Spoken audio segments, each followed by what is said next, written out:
অপরাধ না করেও যখন অপরাধী হয়ে যাবে, তখন চুপ থাকাই সবথেকে ভালো। কারণ চিৎকার করে কখনো নিজেকে নির্দোষ প্রমাণ করা যায় না। আড়ালে কাজের বিঘ্ন ঘটায়, কিন্তু সামনে ভালো কথা বলে। যার ওপরে মধু কিন্তু অন্তরে বিষ, তাকে পরিত্যাগ করা উচিত। তারাই সুখী যারা নিন্দা শুনে নিজেকে সংশোধন করতে পারে। নিজেকে কখনো ছোট মনে করবে না। মনে রেখো, পায়ের নিচে দুব্ব ঘাসটাই পুজোতে কাজে লাগে, মাথার ওপরের তাল গাছটা নয়। কেউ যদি তোমাকে ভালো না বলে, মন খারাপ করো না।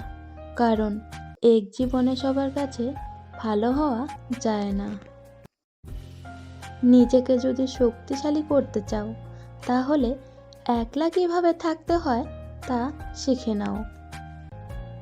জীবনে যত বড় মনের মানুষ হবে, ঠিক ততটাই বুঝতে পারবে কোনো কিছু নিয়ে তর্ক করার থেকে নীরব থাকাই অনেক শ্রেয়।